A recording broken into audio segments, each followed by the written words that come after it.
Jeremy, I'm not seeing it.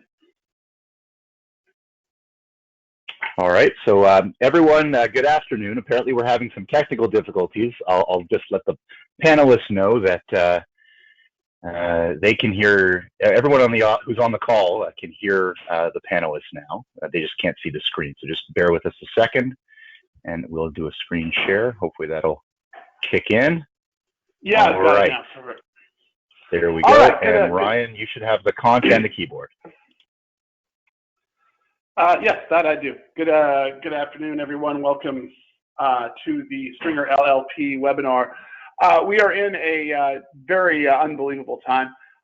There's collectively a lot of legal experience in employment law on this call this morning, and I think I can speak for all of my partners when I can say I don't think we've ever seen an era where you've seen so much change and so much confusion in such a short period of time.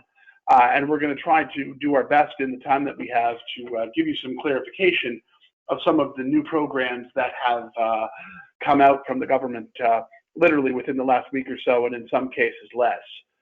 From our perspective, we did a webinar on some of these topics literally a couple of weeks ago, and it's now a totally new landscape in many cases as to what's going on.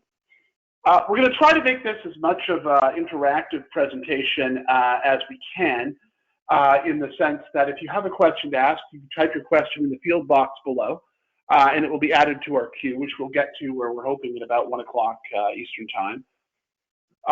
If the question field is not expanded, if you take a look to the top right of your screen and just press the plus symbol to the left of the header, that should expand that for you. If you cannot see the question box at all, you'll see again an orange arrow on the control bar right side of your screen. Just push that, it's the very top one, and that should bring it across. So that should give you a sense as to how to cover the questions, which we'll get to at the end of our situation. So first, I wanted to go over with you the concept of what is essential services, and then we're going to cover how that's changed. Secondly, Jeremy Schwartz is going to go over with you the federal work sharing program, which is a new program that which is not a new program that certainly has had a few changes to it.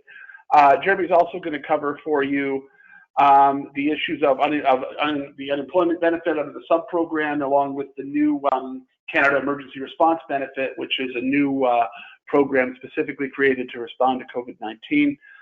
After that, I'm going to take you through the emergency wage subsidy program, of which there were new details just very recently released over the weekend, which we'll cover. And lastly, Landon Young is going to come and talk about the very thorny topic of layoffs, reductions, and avoiding constructive dismissal claims. Certainly, it has come to our attention that lawyers on the plaintiff side of the bar have been very vocal in their views about how certain actions taken by employers could lead to constructive dismissal claims, and we expect the bar to be, on the plaintiff side, to be, shall we say, entrepreneurial in rounding up claims as soon as the courts reopen, whenever that happens. So I wanted to talk a little bit first about the list of essential services. The province first list, this is the second stage in listing of what's essential.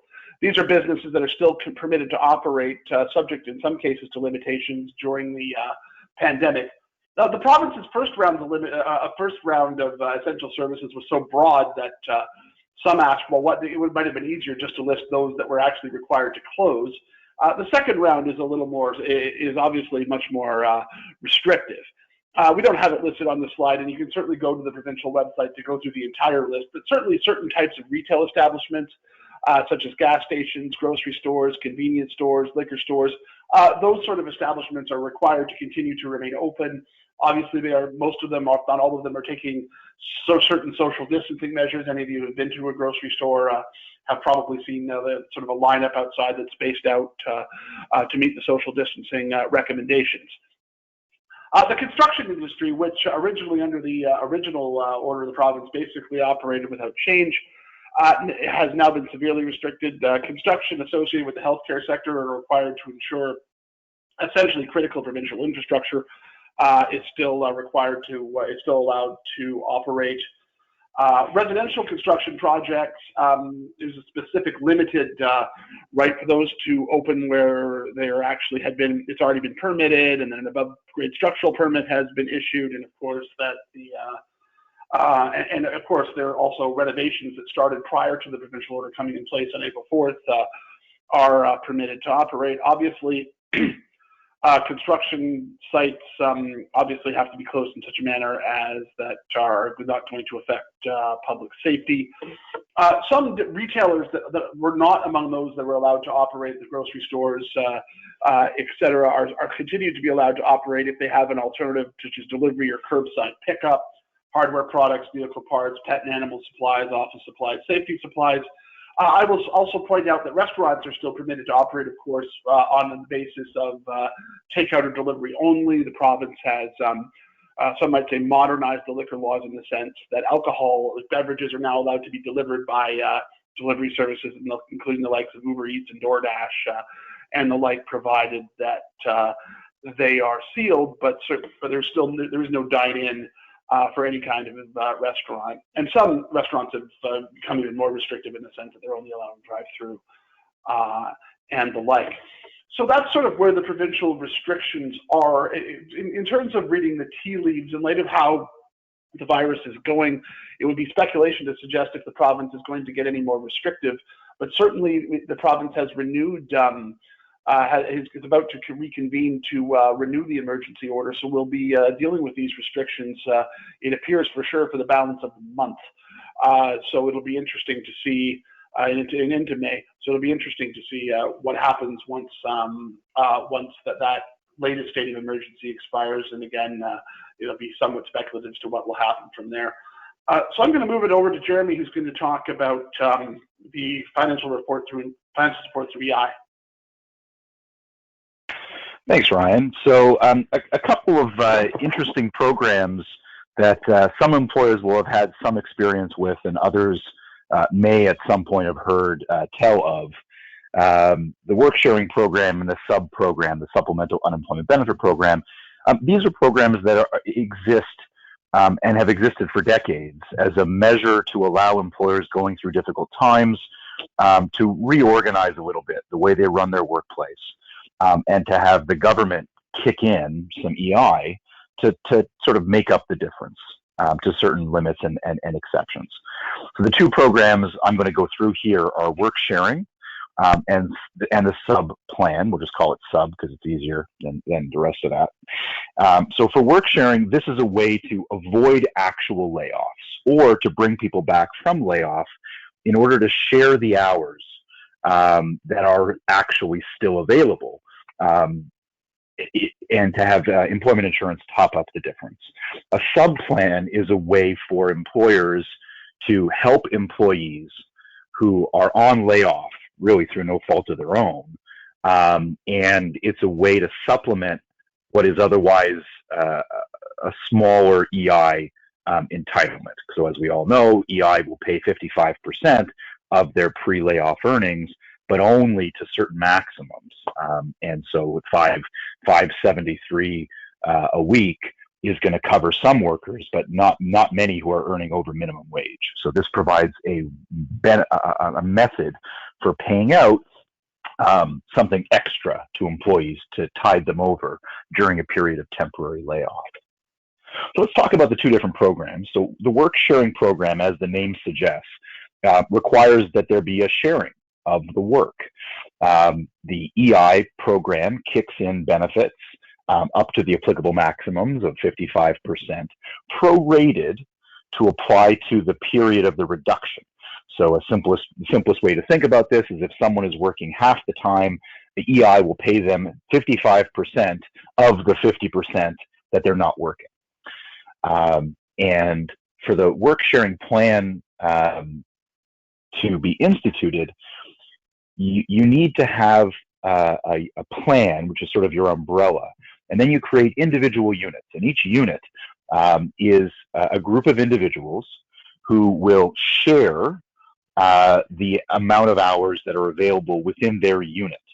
So the reduction in hours can vary on a week-to-week basis, and there's a weekly reporting tool online where the employer and the employee go in and report the hours they actually work, and then that modulates their EI benefit respectively week by week.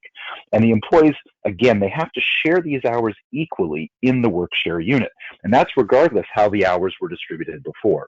So you might have had one employee who worked 5 days a week, one employee who worked 4 days a week. The way to determine the number of available hours and the reduction is you take the hours that they were cumulatively working before the work sharing, then you take the number of hours that are now available, and then you add the hours that are available together and divide them in half among those two people in the unit, if those are the only people in the unit. And that is the case regardless whether for the person who was working 5 days, that's a more substantial reduction than it is for the person who was previously working 4. Now, the work sharing unit should, and I italicize the word should here, include employees who can share hours. So either they do the same duties, or they work, the work that one completes feeds the work that the other person's going to complete. What you don't want to have is a unit, and this is not a mandatory feature, but it's just a practical reality. If you have a work share unit that has people that don't have complementary, contrasting, or related duties, then when you're talking about the hours they're going to share, it's much more difficult as an employer to schedule those folks within the unit to work an equal number of hours, which is the mandatory requirement, if you don't actually have complementary or related skills and duties. So that's just a practical aspect of the way you create your individual units. So it makes sense to have people who are all working at one physical location, doing the work of a single position all in one unit. And if you're going to include people who are of different positions or who are in different physical locations, that's permissible, but it creates added scheduling and hourly sort of counterbalancing issues for you. So you may, for practical reasons, not want to do that, but it is permissible. Finally, there are certain employees who can't be included in the unit itself. So senior management and executives, outside salespeople, and anyone who's considered to be part of the group of employees who lead the recovery effort are not eligible. Now, I will say that those rules were very strictly adhered to in the past, and depending on what they do and who they are, EI might take or Service Canada may take a slightly more flexible approach to determining who are the senior managers and who are the employees who are leading the recovery, sort of in a broad sense. But you want to be very careful when making an application like this, not to have a unit rejected on the basis that the positions that are in place fall within these excluded categories. And also, there used to be a requirement to have a detailed recovery plan. That's essentially been eliminated during COVID. Instead, it's been replaced by a single question on the application, which most of my clients, as I help them through these, have been answering with something like, we intend to do our best to survive the COVID crisis, and when it's done, we hope to get back to work. That's sort of everyone's recovery plan right now, which is why the requirement for a detailed plan has likely been removed. Now, the eligibility requirements are fairly straightforward. For employers, you have to have been in business before. You have to be experiencing a shortage of work. It doesn't have to be necessarily due to COVID, but it's during the COVID emergency in order to qualify for some of the new enhancements to the program. And you have to have at least 2 employees per unit. So that's a piece. Then you have employee eligibility requirements. So you have to be a full-time or part-time permanent employee, and you have to be eligible to receive EI benefits, and we'll talk a little bit about that. Well, I guess in order to be eligible, you simply, in this case, would have to be a full-time or part-time eligible employee who was paying into EI. You had EI insurable earnings, and you had the sufficient number of hours to qualify. As part of the process, after you file an application, employees will actually apply for EI, and they have to give you evidence that they have been approved for inclusion in the work-sharing unit. The employee also has to agree to reduce the normal working hours and to share the available work. And that's an important point because, as Landon's going to discuss later, one of the things that employers need to be aware of is that changes in the workplace these days may actually trigger constructive dismissal claims. Now, the definition of a work sharing program agreement is fundamentally, it's an agreement. So for there to be a constructive dismissal, the employer has to do something unilaterally. And so if you have an agreement to work sharing, then you have a bilateral or multilateral agreement. You can't have a constructive dismissal while work sharing is going on. And so for employers that are worried after they listen to Landon's discussion about what you can do and can't do and what might happen in the constructive dismissal side of things, this is an option to avoid that discussion entirely if your employees will agree. And that's the important if. During COVID-19, the government has extended this program from 38 weeks to 76. They have waived mandatory waiting periods between applications. So if you've already had a program in place, you don't have to wait to start up this one with a longer period. And for new applications where you used to have your effective date on the application couldn't be sooner than 30 days after the date you file your application, that's been reduced to 10. So the government's doing an awful lot to try to encourage people to use work sharing as an option. And this was, of course, one of the first options that went up on Canada.ca and on Service Canada's website on the measures that the government was implementing to help with COVID-19. When Ryan discusses the wage subsidy a little bit later, I think you'll realize that in most cases, depending on how the math works out, it may be better for you to keep people fully employed and use the wage subsidy if you can. Again, that's a big if, and Ryan will discuss that, than it is to have people on work sharing. So better for you and better for them. But this remains an option. And the important aspect of this, as Ryan I think will discuss, is that if you already have one of these programs active and then you qualify for the wage subsidy, the EI that people receive under work sharing will get set off against the wage subsidy calculation. And again, that's something for Ryan to discuss, but it is sort of an overlap between our sections here. So that's work sharing. We have, I know my partners as well have been dealing with helping a lot of our clients to sort of wrap their heads around how to put together a work sharing program, who's eligible, how the units should be divided. The forms are now relatively simple. But it's that back-end thought process and the considerations of who should be laid off, who should have a straightforward reduction, who should be kept fully employed. Those sorts of discussions are the things that I would say we're helping most with, although we are also doing final reviews before our clients are filing when they'd like that sort of second look. The next program, which is one that interestingly was never listed on Canada.ca or Service Canada's COVID response page, is the Supplemental Unemployment Benefit Program. And as an employment lawyer, this infuriates me and continues to do so. So I won't keep that a secret.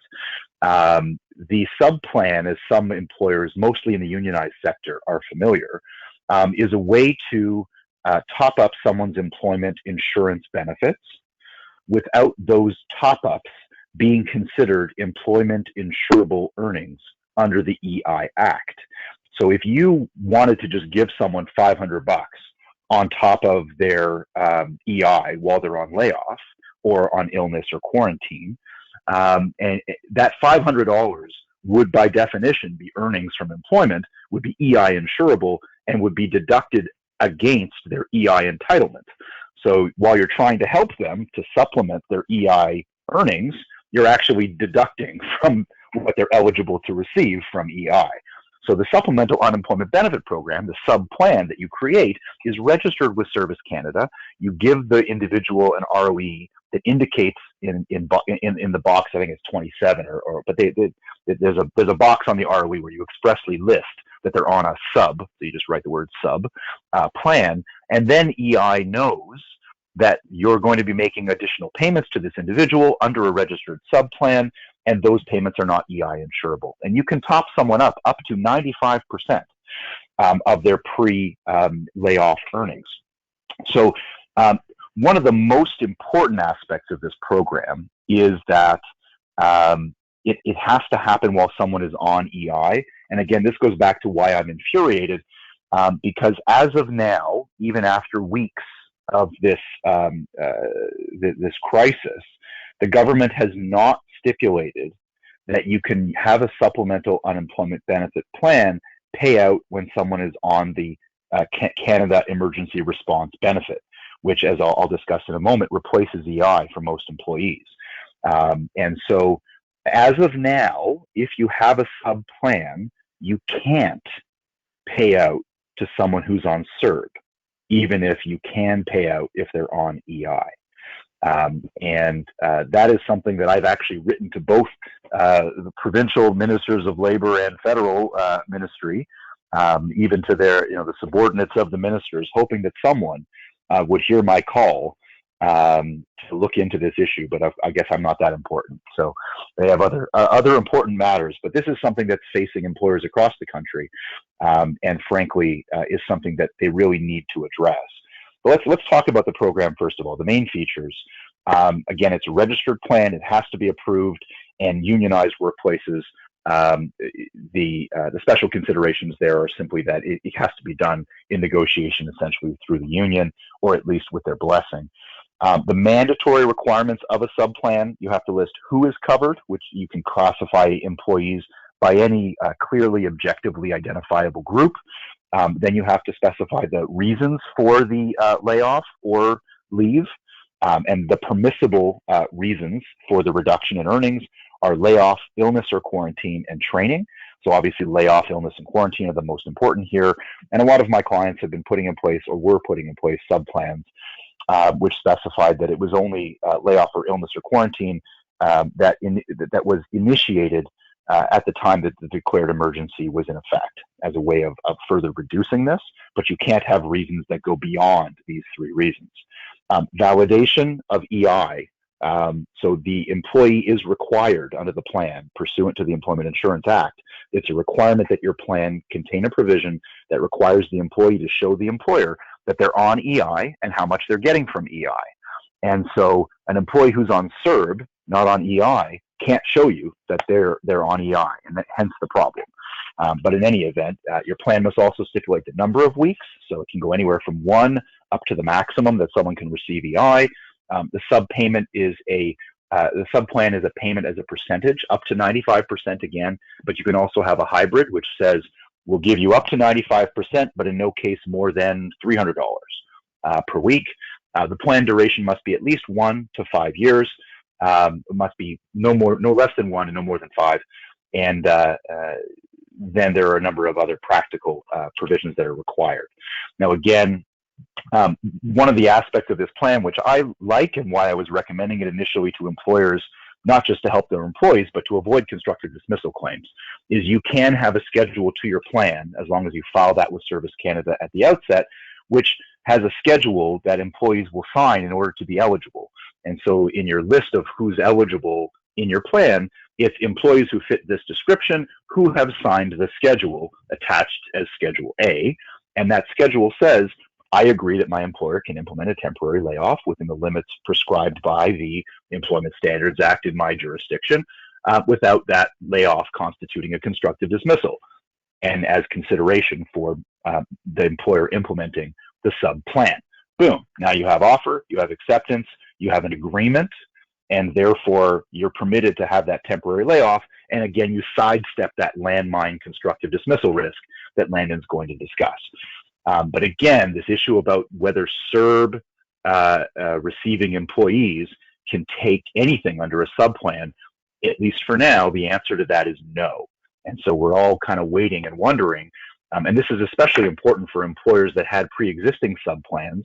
Many unionized environments had those, and also even the Employment Standards Act provides that while someone is off and receiving on a layoff and receiving subplan benefits, and their employee health benefits are being continued, you can extend the temporary layoff period, which would otherwise trigger a termination. In Ontario, for example, from 13 weeks in a 20-week period, all the way up to 35 in a 52-week period.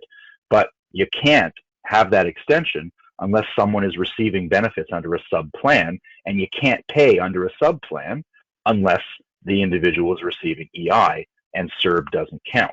So again, I hope maybe someone from the government's on this call and they can hear my plea and do something about this. Finally, the CERB, which I've been sort of alluding to, the Canada Emergency Response Benefit. So this, I guess maybe one more comment on subplans before I go off of that. Technically speaking, putting one of these in place, even though you can't actually pay out of it yet because they won't be able to prove they're on EI, will still be consideration, in my view, in order to allow you to avoid constructive dismissal risk. And that might make some employers feel a little bit sneaky, and I agree that might not be an appropriate thing to do. So for any employer that's putting in place a sub plan now, before we get an answer from the government on whether sub requires EI or CERB will also be permissible, I've been recommending that my clients advise employees that as it stands, we can't pay out while you're on CERB, but this will apply while you're on EI, and we put a place in the plan which expressly says, and will pay out under CERB if and when the government makes that lawful. So that's just another option and allows you to avoid constructive dismissal. So the CERB, again, any employees after March the 15th who have applied for benefits will probably have told you anecdotally that they're getting CERB instead. This is a flat $2,000 per month. It does not matter whether you would have gotten the higher EI entitlement had you applied for EI instead of CERB. So instead of $573 per week, you're only entitled to $500 per week. That's just the breaks. So this will also be available to employees and others who would not otherwise have qualified. So independent contractors who never paid into EI because they were ineligible and didn't opt in, and also employees who have either exhausted or not accrued sufficient hours to make an EI claim will also be eligible. And so that's basically in a nutshell what this is. It's you reapply in 4-week increments based on your day of birth, Monday through Thursday, and everyone as of today, or as of yesterday, depending on when they were born, could apply for the second 4-week segment, which is April 9th for 4 weeks. So in order to be eligible, essentially you have to be in Canada at least 15 years old. You have to have stopped working and not voluntarily quit your job, which is important. There's a lot of employees out there who are just saying, I don't want to come to work, and they don't have a valid reason, and they're not on a statutory leave, and they're not on a layoff.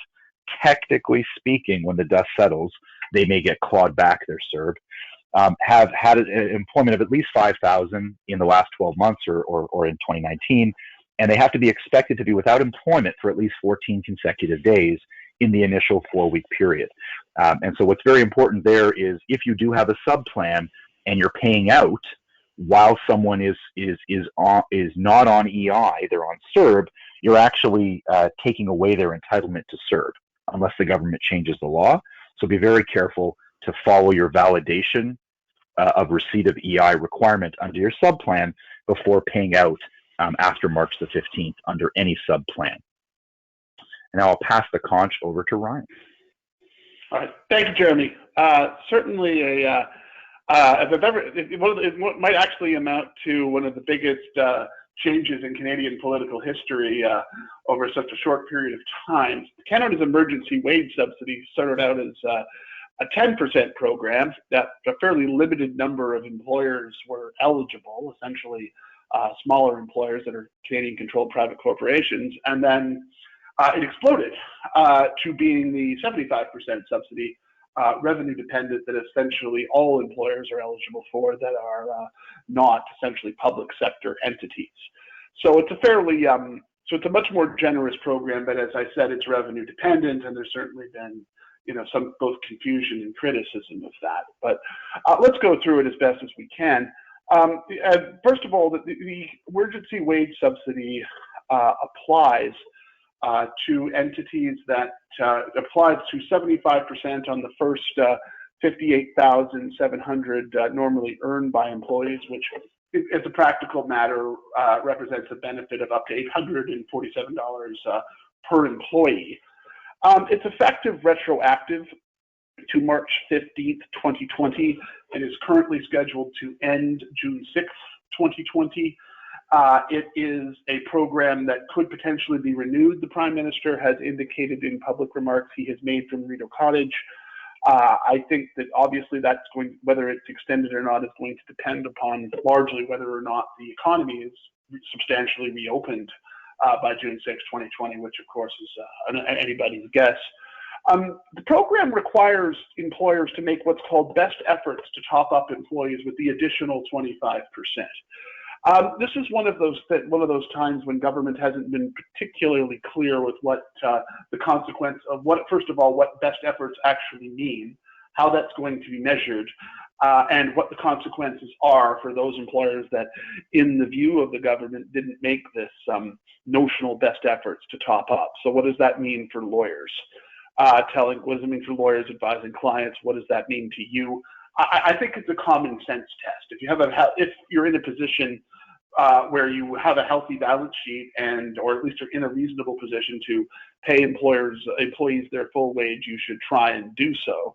Of course, the irony is that you're not going to qualify for this program unless you had a significant revenue drop, which suggests that your balance sheet is not in the state it would ordinarily be if it weren't for the crisis. So I think the bottom line is I think there should be at least some documentation of some consideration for those employers who choose not to pay the additional 25% to have a contemporaneous something documented as to why.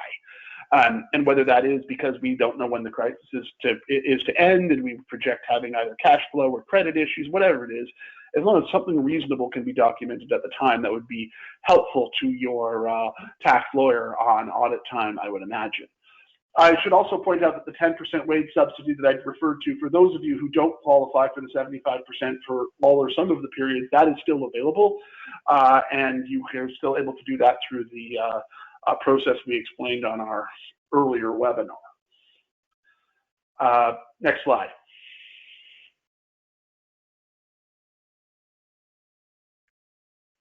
Ryan, you should be able to use the conch, but I'll press it for now. Okay, I'm actually not, Jimmy. So this is where this gets a little complicated as to how do we calculate a 30% or 15% drop. It was initially just announced as 30 and has been somewhat refined in the bill that was passed by the House of Commons and the Senate, receiving royal assent on Saturday. So here's the bottom line. The periods we're discussing where the actual subsidy is paid is March 15th to April 11th, April 12th to May 9th, and May 9th to June 6th, respectively. But the actual windows we're talking about is that where the revenue is compared is year over year from March 2020 to March 2019, April 2020 to April 2019, and May 2020 to May 2019. So if there's at least a 15% drop in revenues in March 2019, and there is some flexibility to include that in January or February, that's where the subsidy eligibility comes in. Now, next slide. Obviously, this has caused considerable confusion for employers because unless you're in the business where you're just literally getting paid, like a restaurant essentially gets paid for all of its services on the day they're rendered, it becomes a somewhat complicated issue. So the federal government has made it clear that revenue can be calculated on either an accrual basis, which basically means the revenue is recognized as it's billed, or a cash basis, which is where the revenue is actually received. So like when your accounts receivable get paid, you have to pick one or the other. You have to ride one horse for this because the government will only recognize one calculation method. You can't switch in between the periods. For those of you who are nonprofits, and there's a lot of this can be considerably more complicated for nonprofit entities, but you basically have to include most forms of non-arm's length revenue. But I will say that the government has said in a policy document that a nonprofit can choose whether or not to use government sources in the calculation, recognizing that many nonprofits are eligible for various government grants. Again, for those of you who are in the nonprofit sector, you may need some specialized advice in how this particular issue works because it's obviously a bit more complicated in terms of the rules that are going to apply and what actually arm's length means in your specific context. I think obviously that you must also realize that there is a process in place for those employees who are currently receiving the emergency response, the emergency response benefit, and subsequently receive the subsidy. So that's something you're going to need to recognize. You can rehire. those people. Next slide. One of the most interesting things about the wage subsidy I wanted to briefly highlight is once an employer qualifies for a specific wage subsidy period, it automatically qualifies for the next period, which means that for those of you that feel that you have qualified for the initial March period, which you will be, then you will automatically qualify for the next period without having to reapply. For those of you who for the first time qualify for the April period, you'll automatically qualify for the last period that goes till June 6th. This is obviously the government stated reason for this is that it gives employers some certainty when they're planning as to what to do. So that's a very beneficial situation. Another issue I wanted to highlight, and this has not gotten any attention anywhere, it's really only in the fine print of the government's sort of policy document on this. For employers that are having employees that they're basically paying to essentially stay home, they're basically on, the way the government defines it, is they're essentially on leave. You're paying them the 25% of their salary to really not do anything. You're eligible for a refund of any EI and CPP that would be payable on that on those people's, that being the employer contribution for those individuals who are on the emergency wage subsidy, but that only applies to those that are paid but not working at all. If someone is asking me how does the government intend to police this, I would say it would have to take a very significant audit to uncover any issues on that. I will point out that the government has made it clear that anyone who makes an error, that you essentially apply and receive a wage subsidy to which you're not entitled to, will then be subject to pay back, as anyone would with income tax, both interest and penalties. And in cases that are dealing with outright fraud, which is a criminal case in the sense that someone is willfully and intentionally defrauding the program, in those sense they'll be subject to prosecution by the Canada Revenue Agency in the same manner that those that are prosecuted for tax evasion. Again, that's going to be a relatively handful of cases, but if you openly submit fraudulent information to the government, you will be subject to prosecution.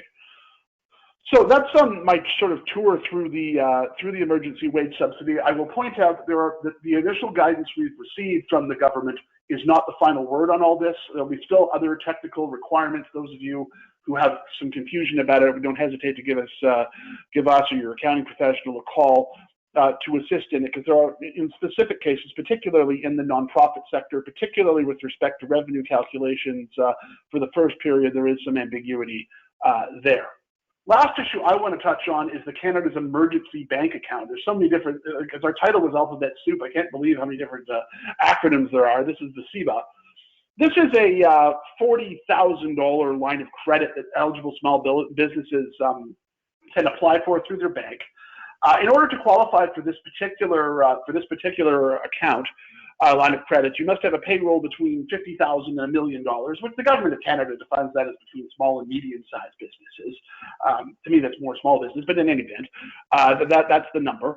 And if you qualify for it, it's zero interest and no repayments are required until December 31st of 2022. In order to incentivize small businesses to repay this interest-free line of credit, then it will be $10,000 of this line of credit will be repaid, and it will be forgiven if the loan is repaid prior to December 31st, 2022. I can tell you as a practical matter that you apply through this particular loan through your financial institution, and that would be the financial institution that which you had a business account open as of March the 5th, 2020. And further, that you had no arrears, with no accounts in arrears, but 90 days or more with your financial institution at that time. It's not a needs-based. It's not a needs-based assessment. The only real restriction that is subject to audit is you are committed to using this $40,000 for business purposes to pay operating expenses, payroll, taxes, issues along those lines. It can't be taken out and used for personal use. That would be considered fraud. So you would have to, for those of you who do avail yourselves of this account, you're going to have to maintain, you could be potentially subject to audit for both in terms of your payroll eligibility, which is just your T4 summary, along with some documentation that you didn't spend the money on for a non-permitted purpose. So we're now going to move this slide over to Landon, who's going to discuss with you the very murky issues of layoff and constructive dismissal in this new world. Thank you, Ryan. Okay, so constructive dismissal. Obviously, as I'm sure many of you on the line have had to do yourselves to keep your own companies or organizations viable through this extremely difficult time, as you might have had to lay off employees or perhaps reduce hours or pay to get through this pandemic situation. And of course, if you've done that, you're not alone. It's a very large boat of employers that have been doing this. And so, of course, this has raised some issues about constructive dismissal, as some of you may have heard on the radio and on TV. Some employment lawyers, particularly those who represent employees, have been talking about how a layoff triggers a constructive dismissal. And so, obviously, there are sharks circling the waters. They smell blood in the waters, and employers need to be careful going through this period, and shouldn't just assume that they can do anything they want in terms of layoffs or reducing hours and pay without facing litigation just because we're in the pandemic. So the first thing I'm going to do, though, is cover the general principles that apply to constructive dismissal.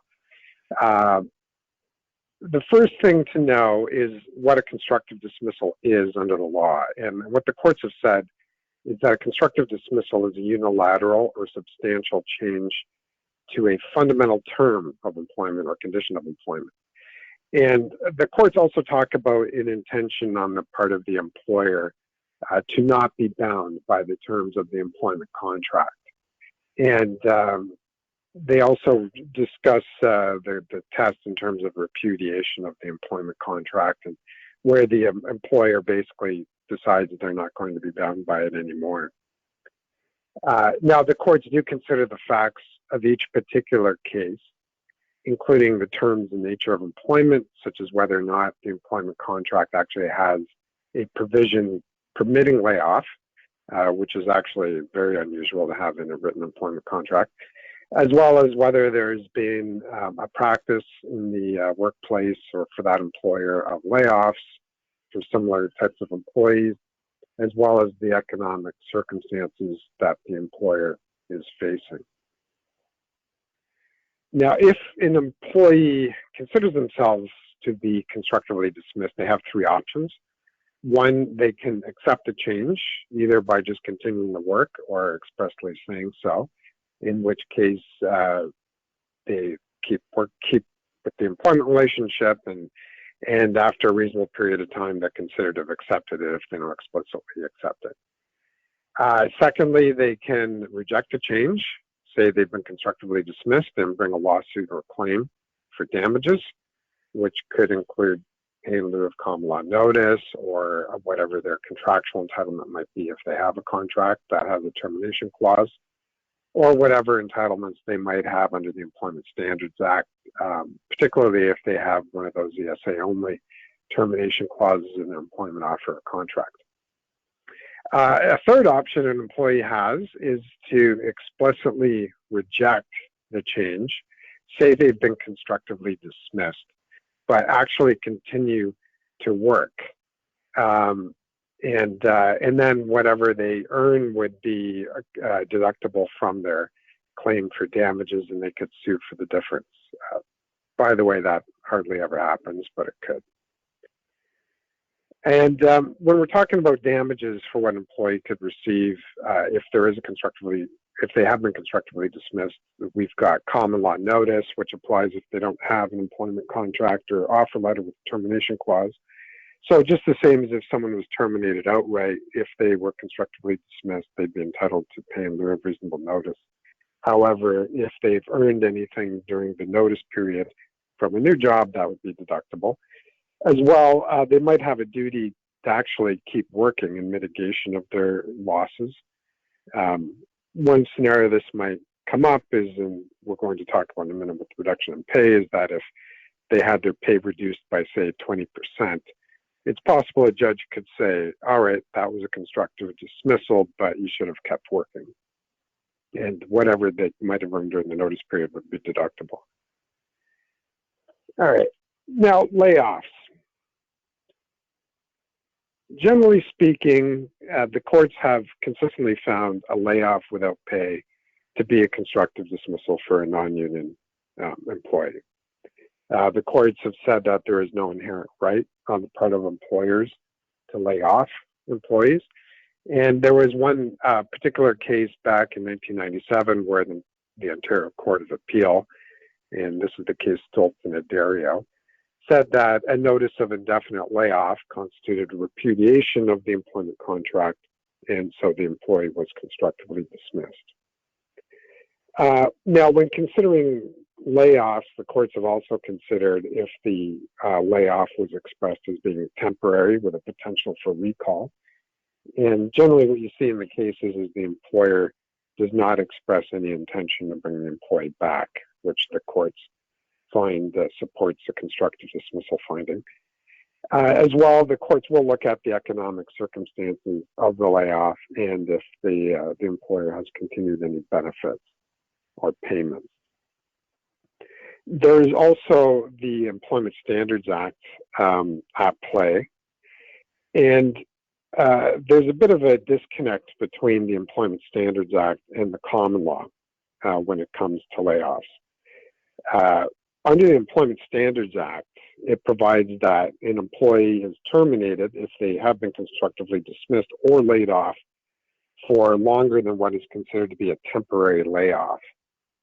And the ESA states that a temporary layoff, is a layoff of less than 13 weeks out of 20 weeks, or if the employer has continued some payments during the layoff or benefits, or the employee is receiving supplemental unemployment benefit plan benefits during the layoff, then that temporary layoff period is extended to 35 weeks out of 52. A lot of confusion arises from the Employment Standards Act layoff provisions. And a lot of employers assume that because the Employment Standards Act says that someone could be laid off for up to 13 or 35 weeks, then it's a temporary layoff, therefore it's not a constructive dismissal. Well, the courts have said that the Employment Standards Act provisions in this regard do not apply to common law entitlements. And so the courts have explicitly rejected arguments that a layoff for less than the temporary layoff period under the ESA is not a constructive dismissal under the common law. Okay, so that's what the general approach of the courts has been. Now, what can employers expect going forward from the courts, which is really what matters right now? The big question is whether or not the courts will be more flexible in view of the current pandemic situation in approaching layoffs. Obviously, we don't have crystal balls. We don't know for sure. However, my view is they probably will be more flexible than they have been in the past, so long as employers do their best to return the employees to work as soon as possible. And I think another factor is going to be what kind of use employers have made of the programs that Ryan and Jeremy have been discussing. So I'll get into, under the next slide, a bit more how you as employers can take advantage of those programs. Now, the other thing is the question of what impact the declared state of emergency might have in the current situation, right? Particularly for employers who provide non-essential services where the employee cannot work remotely, right? So we don't know exactly what the courts are going to say where an employer had to lay off an employee because of the emergency leave provisions or because of the declared emergency. And one thing to know, under the Employment Standards Act, the employee is entitled to emergency leave where they have been basically put on layoff or put on leave because of declared emergency leave. So in other words, an employer can't terminate an employee while on emergency leave. But that doesn't answer the question of whether the employee has or has not been constructively dismissed. So it's possible that employees could still be considered constructively dismissed while on emergency leave. The Employment Standards Act does not address that issue specifically, and I'm not aware of it ever being litigated in the courts. However, again, my view is that that is a factor that the courts are likely to take into account. But can I say for sure? No, but it just seems to be common sense. And the idea of the common law is to apply to a certain degree common sense. Just seems to be common sense that if an employer cannot operate because of the declared emergency and cannot have people working because of that, that it would be just very unfair for employers for that to be considered to trigger constructive dismissals. Now, with respect to cuts in pay and hours, there is a lot of case law in terms of how much of a reduction in pay or hours might trigger a constructive dismissal. And the cases are all over the place. There are some cases that can be interpreted as saying that there's a 10% threshold. So anything less than that is not a constructive dismissal, but that is not a hard and fast rule. There are cases where employers have made less reductions where constructive dismissal has been found. In fact, there was one case where an employee habitually every year received a pay increase, and 1 year did not receive a pay increase, and that was considered to be a constructive dismissal. So really hard to hang your hat on anything solid with that. But again, the question is, will the courts be more flexible compared to the way they've been in the past in the current pandemic environment? We can't say for sure, but my view is they probably will.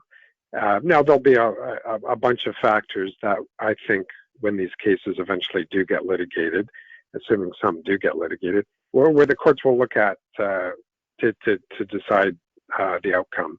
And that will, of course, include the extent of the reduction in pay, how long the pay continued, if the employer provided other pay or payments or benefits during that period to help cushion the reduction, such as with a work-sharing program or a sub-plan. And I think another big factor is going to be whether or not the employer took full advantage of the programs available to help employers through this crisis, such as the wage subsidy we were talking about. If an employer just, for example, if an employer were to cut someone's pay by 30%, but meanwhile was receiving the subsidy of 75% of pay, that probably wouldn't help the employer very much in court, and it would be very difficult to say there was no constructive dismissal in that case. But then again, certainly in this period where it's unclear for some employers whether they qualify for the wage subsidy, I could see the employers being more, or rather the courts being more flexible for employers. So this brings me to the question of what employers can do to reduce their risk. Certainly, taking advantage of the programs can be a big step towards that. So, for example, topping up employees under a sub-plan where there is a full layoff would definitely reduce the risk for many employees. Now, if it's a high wage earner who's in the six-figure category or well above, maybe not. But for most employees, that should be a significant factor in reducing the risk.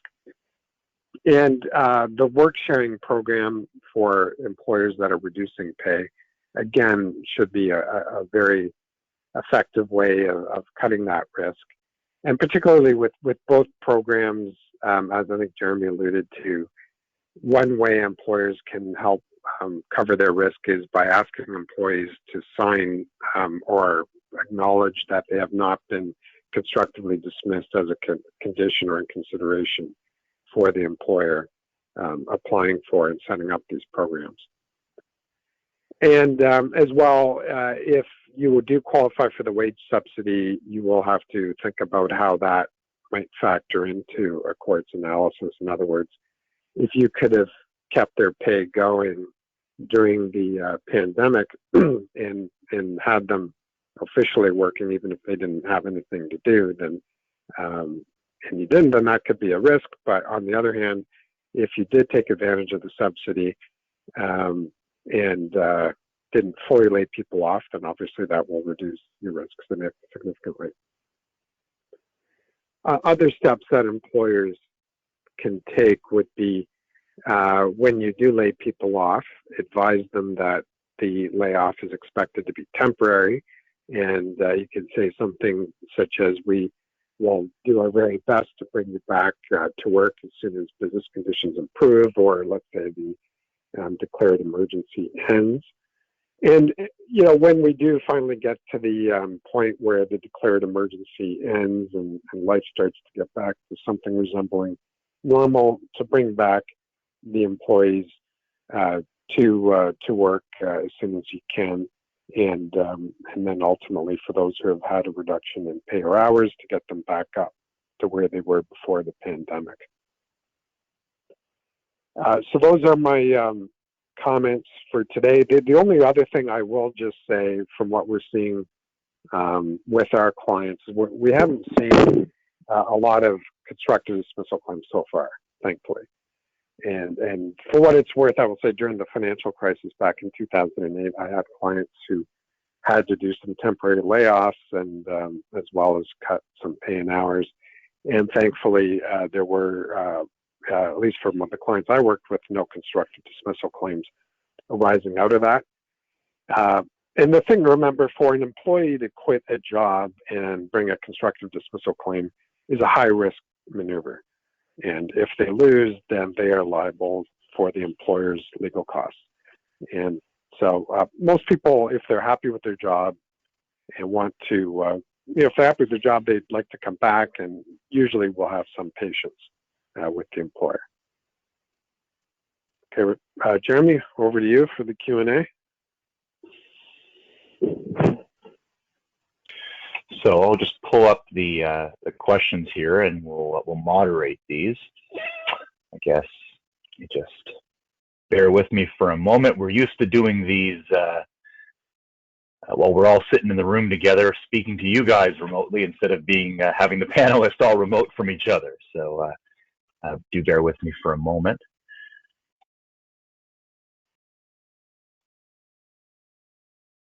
All right. So one question here, if someone applied for EI but got paid CERB, can they still work up to 90% of their EI benefit? So I'm not sure if this is a question about sub-plan. For someone to apply for CERB or to get it at all, they have to be without work for 14 days. So for someone to get CERB, by definition, they're off on a full layoff, and they haven't received any income and don't expect to receive income for 14 days in either direction. And so they can't be working. If they do some work during the time that they're receiving CERB, they're required, and you're required, to report those as insurable hours. And then they will have a clawback of their CERB benefit, which will get calculated in much the same way as EI clawbacks are calculated. So if someone's on full layoff and they come back to do some temporary work, they will have an EI repayment obligation that arises. Keep in mind that the CERB, just like EI, is paid directly to the employee, not the employer. And so the employer isn't modulating what they pay out. They're still going to pay for the hours worked. The employee has to report those earnings, and they will get a reduction. And so that's sort of something that happens on the back end much the same way as CERB is considered taxable earnings, and the employee has to withhold and remit their own tax on those CERB benefits that they receive. There's a general question here about whether a copy of the presentation will go out. Yes, we always send those out after. There'll be a link that follows a feedback survey that we'll ask everyone to complete, and then you'll be able to click that link and go to the page where the slides are provided. Let me see if I can find a question that isn't about my area here. All right, so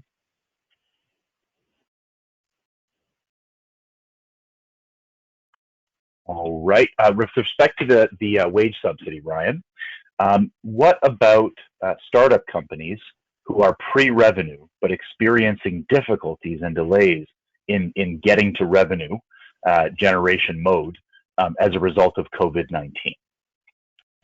Well, I mean, you have certainly hit on one of the many issues that there has been some ambiguity about. But bottom line, those those companies will be eligible to apply for the wage subsidy, and you need to want to be in a position to how it is you're actually struggling. So, I mean, ultimately, if you are in that position, you will indeed, in all likelihood, be eligible. Correct.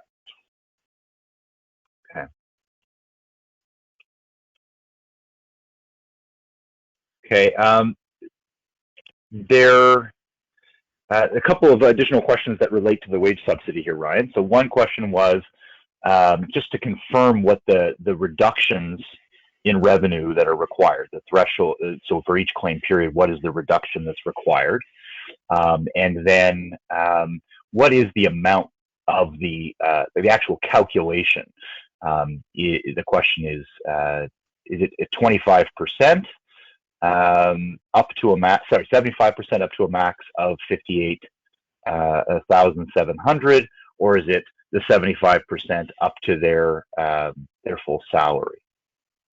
Oh, okay. Well, I mean, I'll start with the last one first. That's simple. It's 75% of up to 58,700. It's not their full salary. To the extent that you have employees that are making more than 58,700, there's no subsidy for that. That 58,700 is a hard cap. Going over the what the percentage in revenues, again, you can either accrue that by cash or accrual. It's 15% for March 20 over March 19, and then it's 30% for the subsequent periods. There's some flexibility for the March period to compare revenues from January and February. And as to the earlier question, there's special rules in relation to nonprofits and startups. Okay. So there's another question, a sort of a version of the second of the two questions you answered here. So when you're topping up the 25%, that on top, so you're supposed to make best efforts to pay 25%. Is that the 25% to the max of what the wage subsidy would be paying, the 58,700, or is that you're supposed to top up the 25% to what was their full salary? There's no specific answer to that question. Remember when I spoke about the various ambiguities of this program? That is actually one of them. Although, I mean, again, it's one of those things that I think the answer is, which there isn't an official answer from the federal government, is you would want to top up as much as you can.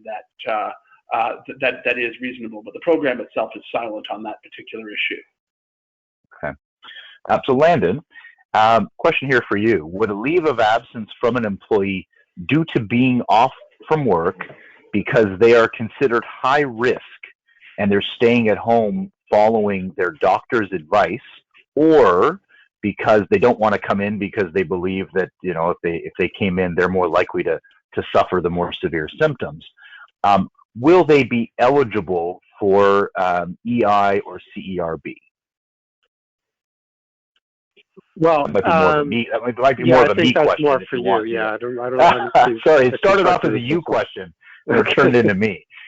Sorry. Yeah. So basically, if someone's off and they have not left, they haven't quit their job, then they will be eligible for CERB, period. As soon as they have 14 days without work, and they'd expect to be without work for 14 days going forward. You don't have to have an ROE to apply for CERB. You just go online in your My Account page and you click a bunch of buttons and certify that your answers are true, and then you get. When the dust settles and the government looks back on this, if someone were to be audited and it turned out that they put themselves out of work, then technically speaking, they would have to repay that CERB.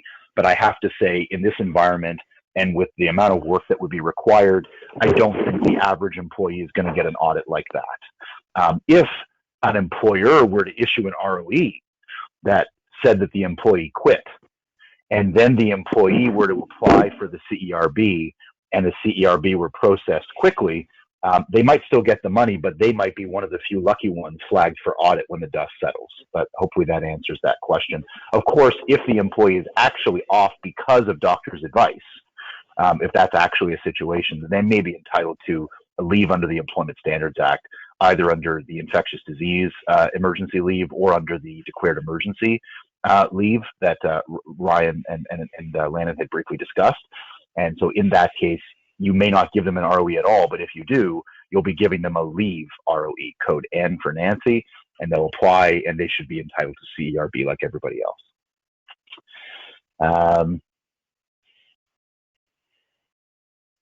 Okay, Landon, I feel like I owe you a question, so I'm looking. All right, here we go. Lots of businesses are considering pay cuts to avoid laying off staff. However, thinking of possible constructive dismissal complaints, including what you already addressed, there are concerns. Is there any advice you are providing on how to mitigate these concerns? I think that goes to some of the discussions, just looking at the timestamp. I think you answered some of these questions as the question was being typed. But if you could, in addition to the things you've discussed on a broad level, are there any specific things you can discuss from sort of issues about being equitable for all employees, issues about sort of the notice periods and whether those will go up and down in terms of common law entitlements because the reduction was related to this, issues about frustration, things like that? Can you comment generally on any of those specific? So are you directing that to me, Jeremy? I think you said wrong. Yeah. Sorry. So I wasn't pointing at you. You couldn't see me, but right. So right, the general question: what? Can you give any more specifics about ways to avoid constructive dismissal while implementing these changes, and what exposure employers might face? Well, specifically, just what I said. But I think big picture, it's going to boil down to the reasonableness, whatever that might mean in a particular circumstance that of the employer exhibited in dealing with that situation, right? So, judges are human beings. When they decide a case, they can have sympathies one way or the other, and of course some of them bring biases. Some of them, those biases lean towards an employee, and some of them who might have been in business themselves or family members of businesses may empathize more with the challenges that employers could be facing during this pandemic. So my general advice is do your best. You've got to do what you've got to do to save your business, right? So if that means you have to cut pay or lay people off because you're going to run out of cash and be bankrupt in a couple of weeks if you don't, then that's what you got to do. But do it in a smart way. As I mentioned earlier, one good thing to do if you are laying people off entirely is to tell them that you expect this to be temporary and this is only for the period of the pandemic, and you'll do your best to bring them back. Keep their benefits going, and take full advantage of these programs. Right? If you set up if it's going to be a full layoff, I would say look strongly at setting up some kind of a subplan, even if you're only topping them up $50 or $100 a week. That's something, and that could make the difference between winning or losing a constructive dismissal case. And think about the wage subsidy as well and how that factors in, and but both for and against you, right? If you can take advantage of the wage subsidy to keep people officially employed or nominally working, then great, you're really reducing your risk. But be careful the other way too, right? If you have somebody making $50,000 a year and you could have received the subsidy, like let's say you would have qualified to cover 75% of their pay, and even if you didn't, or you weren't in a position to pay them anything more than 75%, but you just laid them off because you wanted to or didn't want to keep them around, then your risk is going to be higher on a constructive dismissal claim. Okay. Ryan, I think it's your turn.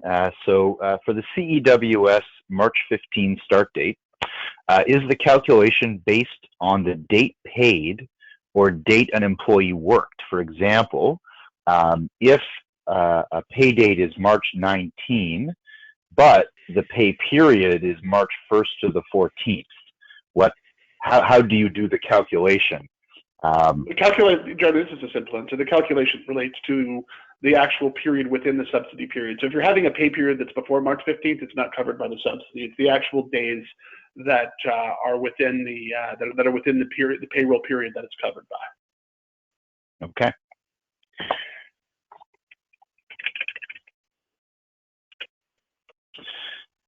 Is the subsidy still available, Ryan, if employees are getting a rate or pay reduction?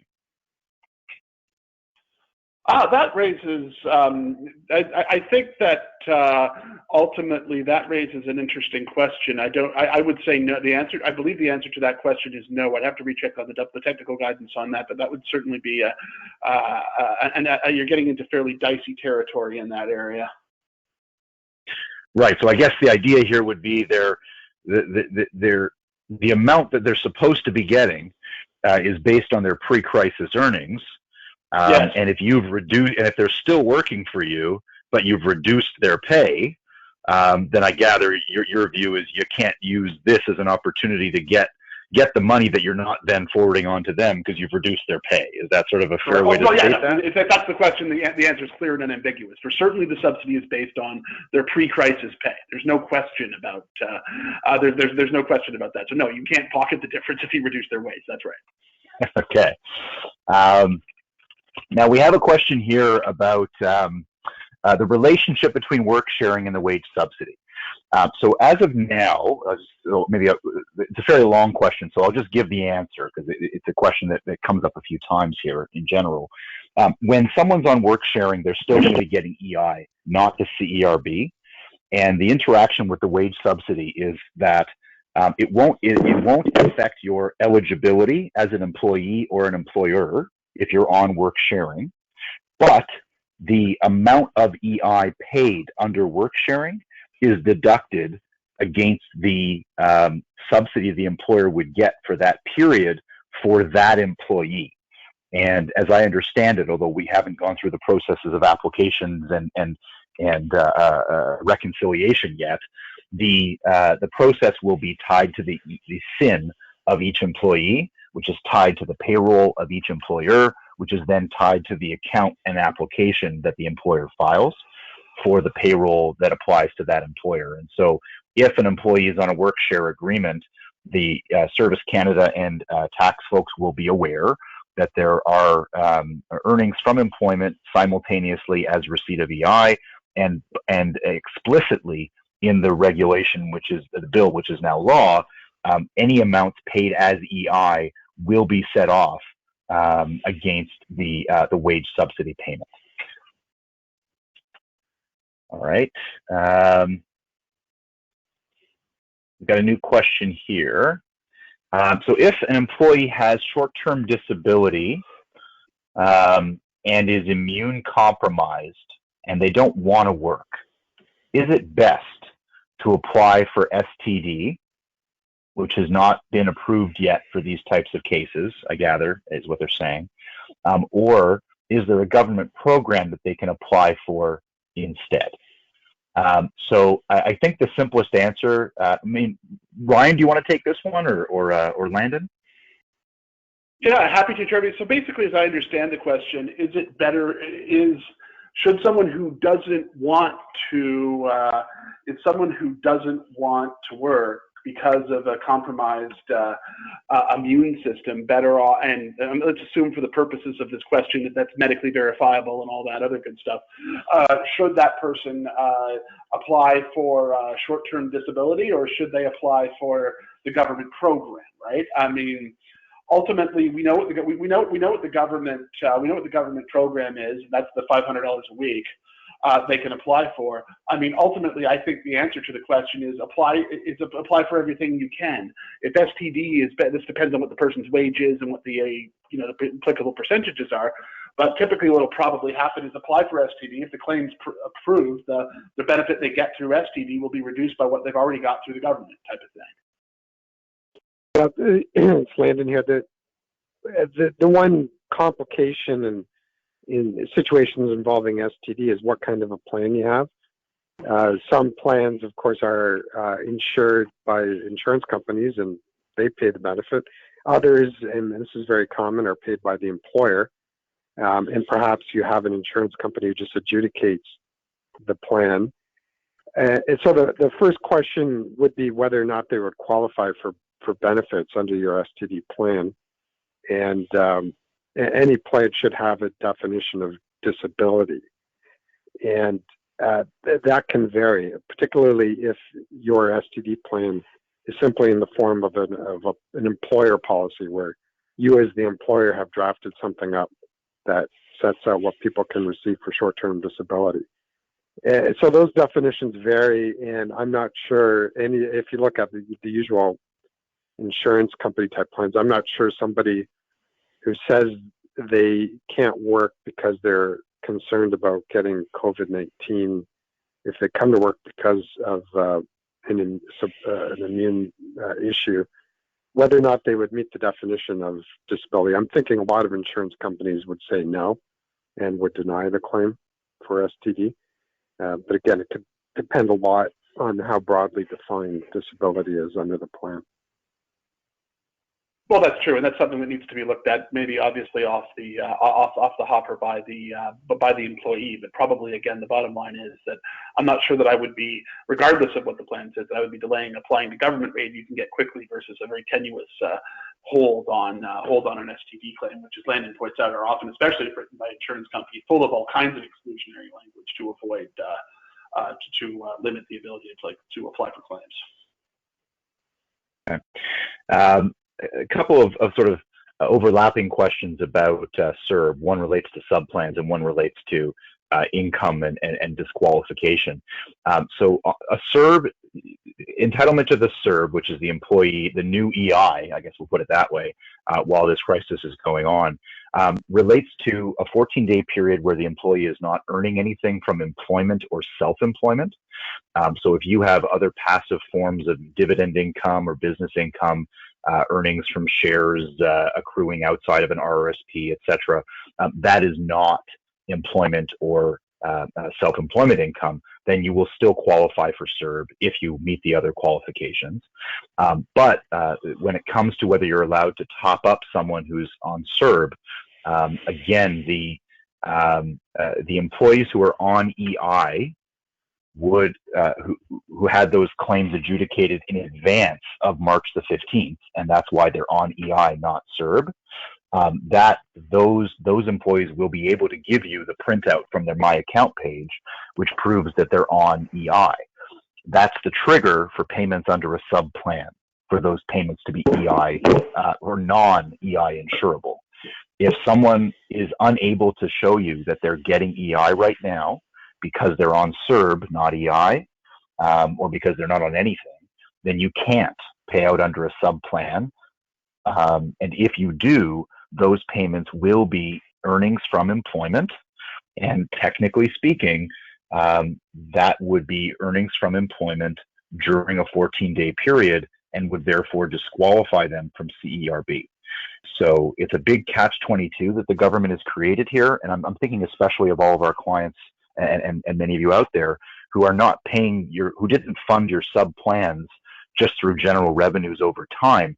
Many have established, especially in the unionized sector, have established trust funds and which much like a pension plan, are managed and which invest in the market, and which you use the revenues and actual dollars in that trust fund to fund your sub plan, and in some cases, that money is sitting there waiting to be distributed.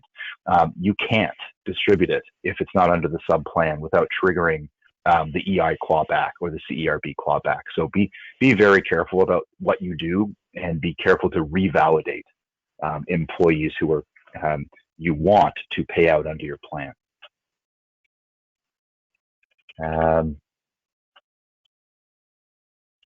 One quick question there on subplans as well. Can you have some employees on sub, some on work share, and some on wage subsidy? Theoretically, yes. They can't have all simultaneously. So the work share, again, you can be on work sharing and get the wage subsidy, but there's that set off that Ryan and I discussed. You can't actually be receiving sub benefits unless you're on EI, not as part of a work sharing program. You have to have a full layoff, not a partial layoff or reduction. So to be getting anything under a sub plan, you have to be completely not being paid. If you're not being paid at all, then that would not be covered as earnings from employment under the wage subsidy program, to my understanding, for purposes of funding. You can't use the wage subsidy to fund your sub plan, I guess is the simplest way of putting that as an answer. And that would apply to anyone who's on EI for that purpose. So maybe this is something for Landon, although it's a bit, not necessarily esoteric, but you may not be familiar as much. As you might have heard, the Alberta government recently extended its time periods for what is a temporary layoff, and has temporarily suspended the obligation for employers to file their mass notice with the ministry. Have you heard anything about any similar changes being contemplated here in Ontario? No. And that's a good question, whether or not that will happen. But the government's probably taking a wait and see approach, I would imagine, to see how long the declared emergency goes on for. Yeah, I think I agree with Landon. I think if this thing is still going on the same scale it is now in June, you'll probably see something like that. But I guess it remains to be seen. So Ryan, this is a question that comes in near and dear to your heart. What if the employee is on WSIB and they're working modified duties? What sort of eligibility and issues may arise when it comes to the CERB or the CEWS, the wage subsidy, if someone's in receipt of WSIB? Let's just go through Workers' Comp 101 on this. And the WSIB already has a policy that, in terms of work disruptions and how they impact benefits. The bottom line is, and it usually comes up in things like labor disruptions and things, but like a strike, for example, or a lockout. But in this instance, if a person was already collecting LOE prior to the crisis, they'll continue to collect LOE prior to the crisis. But if the person is laid off and would have been laid off anyway, if they weren't collecting workers' comp, they're not going to get any benefits. On the other hand, if they were laid off and but they wouldn't have been laid off if not for the modified duties, they'll collect LOE. So in my experience, in a practical matter, I mean, WSIB obviously is getting zillions of these kind of situations, but what I've seen is, for the most part, WSIB is just if people were not collecting benefits before the emergency, they were performing modified duties, they're being laid off, the board is essentially cutting them off and leaving it to them to prove that they wouldn't have been laid off otherwise. But that's that's certainly been my experience thus far. So but basically the simple answer is if you were off before the LOE before the crisis, you continue to get paid. If you're laid off and you would have been laid off anyway, no LOE. Okay. Thanks, Ryan. Yeah, WSIB is always sort of a thorny issue, but it sounds like this is just changing the hats, but it's the same characters here. We've got the same process, the same test that will apply. Another question we have here, which relates to CERB. So we've got employees who are on a layoff. Okay, so in this situation, let's just make the assumption that you're allowed to lay them off. so we don't have to deal with that aspect of this. We've asked them to return to work, but they're saying they don't want to come back because they get enough on the CERB. Okay, what happens there? So the issue here, of course, is CERB is you're not eligible for CERB, which you apply for on a rolling 4-week basis. So you applied for the last 4 weeks before, and now you can apply for this next 4-week segment, and then there'll be 2 more to come unless things are changed, reduced, or extended. And so each time you apply for CERB, you have to declare that you haven't quit your job, and you have to declare that you have no income and had no income for 14 days. And so when an employee applies for CERB and they have been given a recall notice and they've declined to come in without having a medical reason for refusing, or they're not on a leave of absence because they have to care for their children during the declared emergency, for example, then that's essentially a quit. And if you quit, you don't get CERB. How fast is the government, or will they ever look back at those employees to determine on a case-by-case basis whether people were getting CERB but weren't supposed to?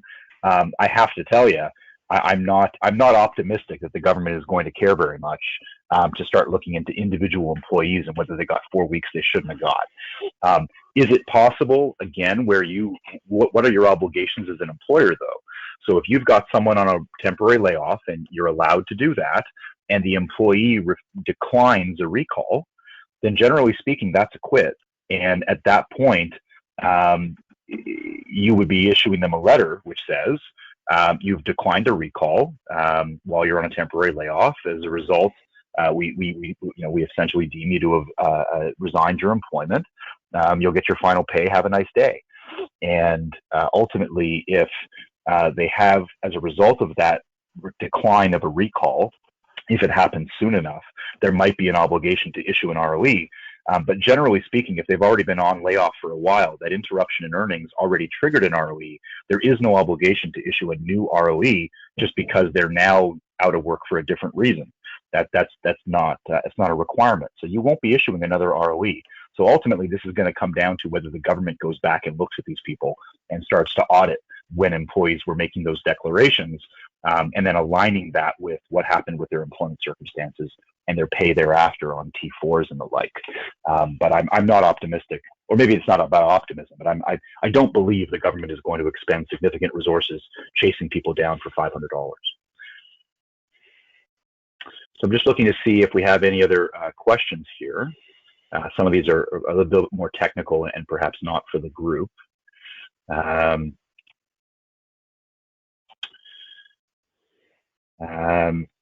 Yeah, we do have some questions here about STD, and I think I'm not going to ask those for the group simply because these are a bit technical, and I think Ryan and Landon have answered sort of the high-level things that can be answered on the call.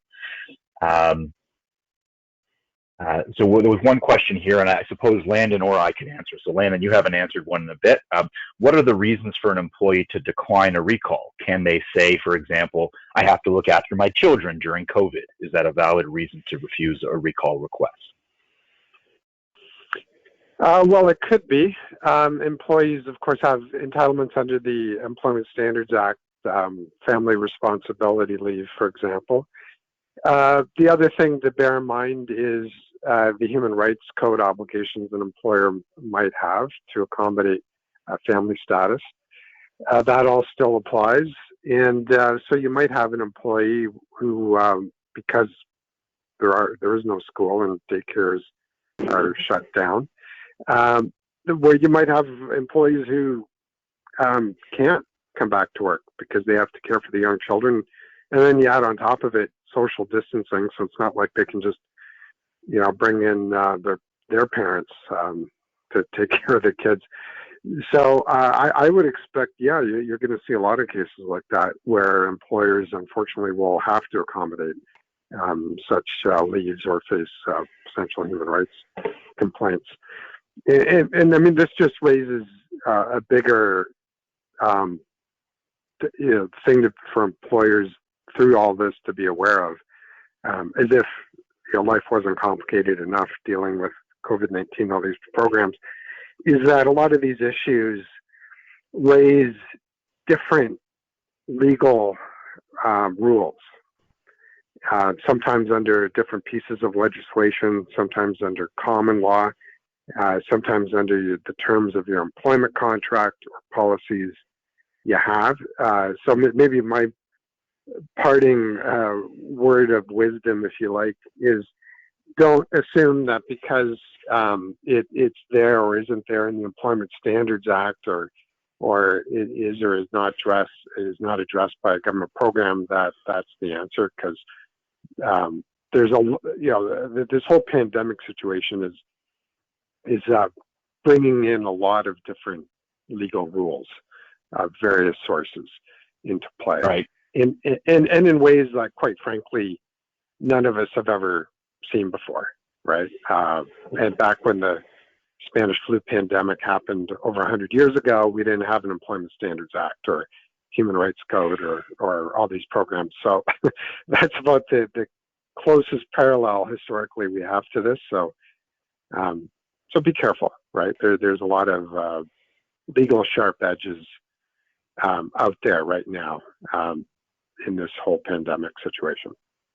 I think Landon's right. I think that question is prescient because I think as the economy starts to reopen again, particularly in the Prime Minister's comments this morning about it being kind of a phased reopening potentially, these kind of issues are going to be keeping HR professionals and employment lawyers very busy once things start to open up again.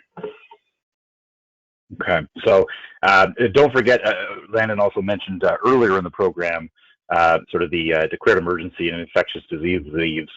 And so if someone is by definition needed to care for their children during the declared emergency leave, then they are entitled on that basis to a declared emergency leave or an infectious disease leave under the Employment Standards Act.